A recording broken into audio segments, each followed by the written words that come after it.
269. Alphard dibawa pulang Siska ke apartemen, setelah Vika keluar dari kamar operasi, dan sudah masuk kamar perawatan, meski dirinya ingin berada di samping putrinya. Tapi, melihat Alphard yang sudah tertidur di pangkuan Farish, menjadi tidak tega, jika Farish harus merawat dua orang yang berharga baginya sekaligus. Dan rumah sakit tidak baik untuk anak-anak. Sebagus dan semahal apapun rumah sakit, tetap banyak sumber penyakit. Harold mengambil Alphard yang tertidur dari pangkuan Farish, lalu mengajak Siska untuk ke apartemen. Dirinya merasa lelah, setelah penerbangan yang berjam-jam lalu mendonorkan darah untuk Vika. Dirinya butuh istirahat sebentar. Dalam gendongan Harold, Alphard masih terlelap tidur, meski diajak berjalan menuju apartemen. Di ujung jalan saat akan masuk ke gedung apartemen, dua orang menghadang jalan mereka. "Kalian mau apa? Aku tidak punya waktu layani kalian. Biar mereka saja yang melayani kalian," kata Harold dengan santainya. Mata Harold menunjuk pada beberapa orang yang mulai mendekat di belakangnya. Dari dalam lobi apartemen muncul anak Koko dan beberapa temannya.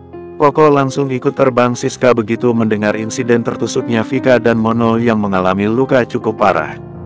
Siska yang berdiri di samping Harold merasa takut dengan adanya dua orang itu. Dengan erat dirinya memegang lengan Harold yang menahan tubuh Alphard. Dua orang itu menyingkir dari jalan, dan memberi jalan pada Harold dan Siska. Mereka kemudian pergi meninggalkan tempat itu. Tapi tidak semudah itu, bagi mereka untuk pergi. Anak buah Dion Dimon segera mengikuti mereka. "Mereka siapa?" tanya Harold pada Koko dan temannya. "Kami juga tidak tahu, Pak. Kebetulan saja kami turun, dan akan ke rumah sakit, untuk bergantian jaga," jawab Koko. "Tapi di atas masih ada teman-teman yang akan menjaga bapak dan ibu," jelas Koko. "Iya, terima kasih Ko, yang jadi incaran mereka Alphard, bukan kami." "Sama-sama, Pak, kami pamit," jawab Koko menundukkan kepala. Harold dan Siska kemudian masuk dalam lift, menuju apartemen Farish. Dua orang yang mengikuti mereka, ikut masuk dengan membawakan barang-barang. Tak butuh waktu lama untuk sampai, lift sudah terbuka, dan mereka disambut para pengawal mereka. Harold dan Siska segera masuk dalam kamar, dan langsung membaringkan Alphard di kamar. "Kita tinggal di sini saja ya Hani, tidak perlu ke hotel." "Iya, kita akan tinggal di sini sampai Vika pulih," jawab Harold sambil membaringkan Alphard di atas kasur. "Anak ini sangat cerdas, cara berpikirnya sudah seperti orang dewasa," kata Harold memandangi wajah Alphard.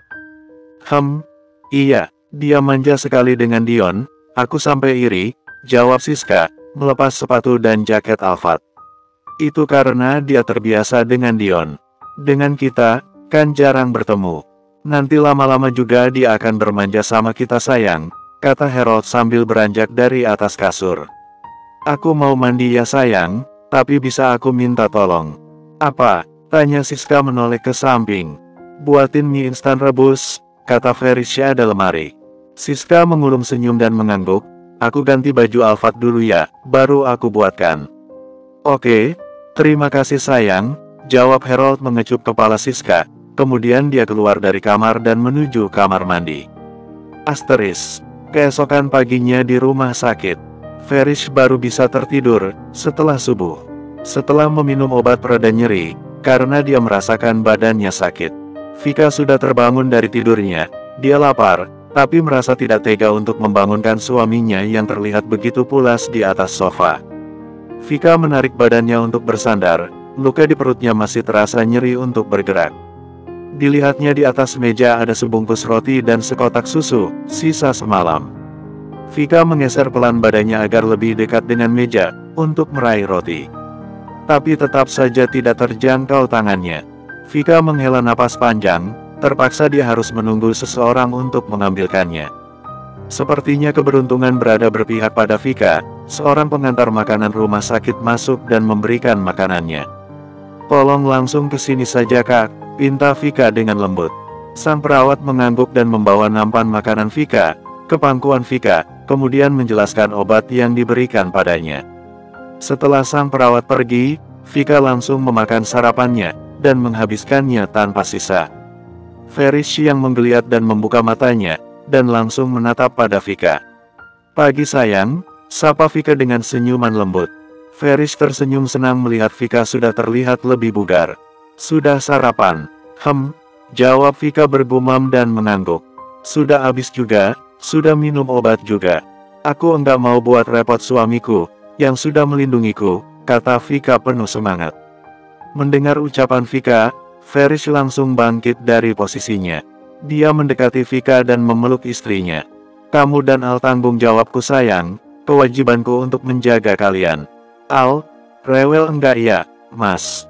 Ini pertama kalinya dia tidur tanpa ada salah satu dari kita. Anak kita itu cerdas sayang, sudah aku kasih pengertian semalam. Kalau dia akan tidur dengan oma dan opanya, karena anak kecil tidak boleh tidur di rumah sakit. Vika mengangguk setuju dengan pernyataan Ferish. Tolong bawa ini ke meja Mas, kata Vika menunjuk nampan makannya. Ferish mengambil nampan itu dan memindahkannya ke meja. Sampai bersih banget yang makan, lapar banget ya. Iya, tadi mau makan roti semalam, tapi enggak bisa ngambilnya. Ada yang antar makanan. Kenapa enggak panggil aku? Enggak tega, suamiku nyenyak banget tidurnya. Aku abis subuh tadi minta obat ke dokter jaga sayang, badanku terasa sakit. Begitu minum obat langsung tidur. Maaf ya Mas, kata Vika membelai lengan Ferish. Aku enggak suka kamu bahayakan diri kamu dan Al hanya untuk menolongku. Bisa saja, kan dia juga menusuk Alfat, kata Ferish marah. Untungnya cuma aku ya, Mas, jawab Vika merayu, agar Ferish tidak marah. Enggak ada untungnya sayang, tetap saja kamu yang luka. Aku enggak pernah rela kamu dan Al sakit sayang. Kalian hartaku yang paling berharga, jawab Ferish. Dibawanya tubuh Vika dalam dekapannya. Ferish menitikkan air mata yang sudah tertahan dari semalam. Aku juga enggak rela Mas terluka, jawab Vika ikut menangis. Mereka menangis dengan berpelukan, berbagi rasa sayang. Pintu kamar terbuka, Dion Gimun masuk dengan kursi roda didorong oleh Jo. Dengan senyum lega, dia melihat Vika sudah terlihat lebih baik. Ayah, sudah merasa baik? Tanya Vika. Sudah sayang, ayah sudah lebih baik. Maafkan ayah ya, sudah buat kalian dalam bahaya. Harusnya ayah yang menagungnya, tapi mereka melibatkan kalian, ucap Dion Gimun sedih. Ayah, jangan begitu, itu sudah resiko kami jadi anak ayah, jawab Ferish. Iya, kenapa sih jadi melankolis begitu, ketemu perawat cantik dan seksi? Seloroh Vika meledek. Dion Gimun mencebik, aku begini karena wanita, beberapa kali aku celaka karena wanita. Kamu masih mau ayah punya istri? Kalau memang ada jodohnya untuk ayah, enggak bisa ditolak kan, ya? Ferish tertawa dengan perdebatan istrinya dan sang ayah. Dia memilih tidak ikut campur, dengan masuk kamar mandi dan membersihkan diri. Embun, Opa, seru Alfat muncul di pintu. Dia turun dari gendongan Harold dan berlari menuju tempat tidur bundanya. Anak bunda, udah ganteng banget. Vika merentangkan tangan menyambut Alftah yang naik kursi untuk bisa naik ke ranjangnya. Kesayangan bunda, kata Vika begitu Alfat memeluknya. Opa, kata Alfat memberikan tanda cintanya sambil memeluk sang bunda. Embun sudah sembuh. Mana yang berdarah? Sudah diobati dokter, bunda sudah lebih baik sayang, cuma belum bisa gendong Al dulu. Di sini masih sakit, kata Vika mengangkat bajunya dan memperlihatkan perban pada lukanya di perut samping. Terlihat raut sedih di wajah Alfat melihat sebuah perban besar di perut bundanya. Bunda akan sembuh sayang, jangan khawatir ya. Iya, Al semalam tidur sama siapa? Sama Opa Harold apa sama Oma? Dengan kami berdua dong, Bun. Al tidur di tengah-tengah, jawab Siska sambil membuka bawaannya. Ayo, Al sarapan dulu, tadi bilangnya mau makan di tempat Embun, kata Siska meletakkan kotak bekal Alfat di atas meja. Biar Vika yang suap Ima, pinta Vika mengulurkan tangan. Bisa, tanya Siska ragu. Bisa, Ma. Siska membawa kembali kotak bekal Alfat dan memberikannya pada Vika. Wah, bubur ya, pakai kuah udang, enak ini sayang. Bunda suapi, Al harus makan. Iya, kakak Al harus makan yang banyak, biar bisa jagain Embun dan adik Al, seru Dokter Stella dengan senyum senang saat masuk dalam kamar Vika. Dengan sebuah map coklat di tangannya, semua mata menoleh pada Dokter Stella, Tatapan tidak percaya terarah pada mata Dr. Stella. Vika sampai tidak jadi menyuapkan bubur pada Alphard. Maksud dokter? Tanya Vika lirih, wajahnya terlihat bingung, dan takut salah mencerna kata-kata Dr. Stella. 270. Dr. Stella berjalan masuk dengan cepat, bunyi ketukan sepatunya menggema di seluruh kamar. Dia berdiri di depan ranjang Vika, posisinya tepat di tengah hingga semua mata masih memperhatikannya. Tara, ini hasil USG pembuluh darah besar kemarin, sebelum operasi, dan pasca operasi. Saat Dr. Lukas bilang ada gangguan saat pemeriksaan, langsung dilakukan pemeriksaan USG di rahim, dan ini hasilnya. Ada yang berdenyut di perut Bunda Al-Fatah, kata Dr. Stella dengan riang. Dia ikut merasa berbahagia, hingga dia sendiri yang datang menyampaikan kabar bahagia itu. Vika meletakkan sendok yang dipengnya.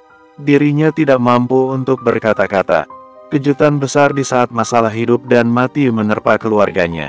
Vika hanya bisa memeluk Alphard dengan erat, diciumnya kepala Alphard yang hanya bengong melihat sikap semua orang. Siska, Harold dan Dion Gimun berebut untuk melihat hasil USG rahim Vika. Berebut apa sih? Tanya Farish yang baru keluar dari kamar mandi dengan rambut yang masih basah. Coba tebak Mas Farish, canda Dr. Stella melihat Farish yang kebingungan. Farish mendekat pada 3 orang dewasa yang berkumpul di depan ranjang Vika, sementara istri dan anaknya saling memeluk di atas ranjang. Mas, panggil Vika pada Farish yang sudah dekat. Farish berbalik arah dan nekat pada Vika, dengan senyum dia duduk di samping Alphard. Vika mengambil tangan Alphard dan membawanya di atas perutnya. Dengan senyum Vika memberi kode mata, matanya melirik pada 3 orang tuanya sambil menggerakkan tangan Farish untuk membelai perutnya. Aku punya cucu lagi, seru Dion Gimun dengan keras. Tangannya terangkat ke atas. Dion Gimun mengucap syukur atas kemurahan Tuhan. Dia mulai memuji nama Tuhannya. Farish terkejut dengan teriakan Dion Gimun. Dia membelalakan mata, menatap perut Vika dan kemudian wajah Vika. Melihat Vika tersenyum dan mengangguk, Farish memeluk Vika. Hamil lagi sayang, Al punya adik, kata Farish kembali memeluk Vika. Adik, kata Alphard syarat tanya. Iya, sayang, Al mau jadi kakak, kata Dion Gimun dengan suara serak, dan wajah yang basah air mata.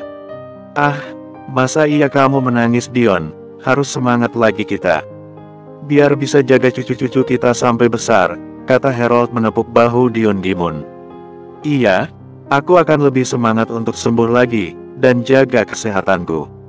Aku juga janji, perlahan aku akan melepas dunia hitamku, demi kalian. Agar peristiwa seperti ini tidak akan terulang lagi. Vika dengar lo, janji ayah, jawab Vika dengan keras. Iya sayang, ayah janji. Ayah akan mulai berhenti produksi, ayah mau ganti usaha, janji Dion Gimun sambil memang liontin yang bertengger di lehernya. Kita buat pabrik kerupuk aja Dion, ringan tapi menguntungkan, kata Harold semangat. No, aku akan memikirkannya nanti, kalau aku sudah sembuh. Yang penting semua orang yang masih setia padaku, tidak akan jadi pengangguran jika aku mengundurkan diri, jawab Dion Gimun. Produksi obat juga enggak apa Dion, tapi yang berguna, bukan yang buat orang mati, kata Dr. Lukas yang baru masuk.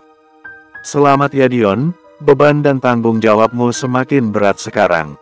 Kamu harus lebih mendengarkan aku sekarang, kata Dr. Lukas menepuk lengan Dion Gimun.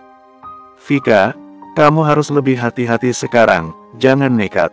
Tuhan masih sayang pada kamu, jadi calon bayimu masih bertahan. Iya dokter, terima kasih banyak, jawab Vika. Pagi itu terlewati dengan penuh rasa sukacita, air mata yang kemarin menetes selama beberapa hari, tergantikan dengan senyum ceria penuh harapan baru. Asteris. 2 hari kemudian, Dion Gimun mulai terapi berjalan, saraf tubuhnya yang lain sudah normal tinggal saraf kakinya yang masih lemah. Kondisi Vika juga sudah membaik, hingga dia memutuskan untuk kembali ke Semarang, agar banyak yang menemaninya, juga pesta pernikahan Mei lusa akan berlangsung. Dion Gimun dipaksa untuk tetap di Singapura, menjalani terapinya. Dan baru boleh pulang ke Semarang kalau sudah bisa mengasuh Alphard. Mau tidak mau Dion Gimun harus menurut, dengan janji kalau dirinya kangen pada Alphard, Alphard akan diantar menemuinya. Mbak Vika, Seru Big Lastri dan Big Yatni begitu mobil yang membawa Vika dan keluarga berhenti di depan teras. Mereka membukakan pintu mobil, sambil menangis haru. Kok disambutnya dengan air mata? Vika maunya dipeluk Big, jawab Vika merentangkan tangan. Big Yatni dan Big Lastri langsung menyambut tangan Vika dan memeluknya. Terima kasih doa-doanya ya Big. Sekarang ayah sudah sembuh, luka Vika juga sudah sembuh, dan kalian akan tambah momongan baru. Al akan punya adik, kata Vika. Selalu ada pelangi setelah hujan ya mbak, Bibik ikut bahagia. Ayo masuk, ngobrol di dalam, kata Siska yang baru turun dari mobil Mardi, di belakang mobil yang membawa Vika. Big, masak apa? Aku lapar, seru Mardi sambil menggendong Alfat, turun dari mobil. Alfat ketagihan naik mobil Mardi yang bisa dibuka atapnya. Banyak om, macam-macam, jawab Big Yatni senang. Aku juga lapar, ayo masuk, kata Vika menggandeng tangan Siska. Mereka masuk rumah dan langsung menuju ruang makan. Di atas meja makan yang besar, semua makanan sudah tertata rapi. Ayo, Mama buatkan sup sarang walet, kata Dokter Purba, yang sudah ada di rumah Vika. Mama sudah sampai di sini, kata Vika senang. Dari pagi tadi, maaf ya sayang, Mama kemarin tidak ikut ke sana, kata Dokter Purba memeluk Vika. Enggak apa, Ma, berkat doa Mama juga, Vika bisa cepat pulih. Semua orang kemudian duduk di kursi makan. Ferish nampak keluar dari kamar, sudah berganti baju seragam kantornya. Panggilan dari kantornya mengharapkan kedatangannya dari kemarin. Aku ke kantor sebentar ya sayang, ditunggu soalnya, kata Ferish mengecup kepala Vika. Kenapa Rish? Baru juga masuk, mau pergi lagi, tanya Dokter Purba. Ada audit Ma, Ferish harus datang. Pergi ya Ma, Ferish berpamitan pada Dokter Purba, Siska dan Harold. Hati-hati, Mas, kata Vika lembut. Ferish melambai dan segera keluar rumah, dengan motornya Ferish pergi ke kantor. Ada masalah apa Vika, kok penting banget kelihatannya? Tanya Harold, ada indikasi korupsi di bidang Mas Ferish, Dad, sebenarnya dari kemarin sudah ditelepon diminta untuk ke kantor. Korupsi, Ferish dituduh terlibat. Enggak Ma, katanya kejadian itu sebelum Mas Ferish menjabat di bidang itu. Mas Ferish masih staf biasa. Dan begitu menjabat Mas Ferish merasa aneh dengan laporan yang sebelumnya. Lalu ada eksportir yang tertangkap tim baru Mas Ferish, dan terbuka deh masalah lama. Gitu sih yang Vika tangkap dari cerita Mas Ferish kemarin. Jelas Vika sambil menerima piring nasinya yang sudah penuh dengan lauk yang diisi oleh Siska. Syukurlah, kalau begitu, berurusan dengan masalah seperti itu Mama takut sayang, kata Dokter Purba. Iya Ma, Neri, ayah tiri Sesi, kan turun dari jabatannya karena masalah itu. Jadi Vika minta banget Mas Ferish hati-hati. Iya, kerjaan apapun ada resikonya, yang penting kita bisa mawas diri, kata Dokter Purba. Seru, enak, seru Alfat mengejutkan.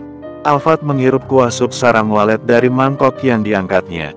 Ketegangan yang sempat tercipta karena perginya Fries ke kantor, menjadi mencair lagi dengan sikap Alfat yang lucu. Garis basah kuah sop terlihat di sudut bibir hingga pipi Alfat kanan kiri. Bajunya pun sudah basah. Alfat suka ya, sup buatan Uti, besok kita buat lagi ya, kalau Al suka, kata Dokter Purba senang. Al memang suka makanan yang berkuah Ma, apalagi yang meatball, jangan sampai disebut di depannya kalau dia lagi makan sayur. Bisa nggak jadi makan, kalau belum dikasih itu, jelas Vika. Siska mengacak rambut Alfat yang ada di sampingnya karena gemas. Bersambung.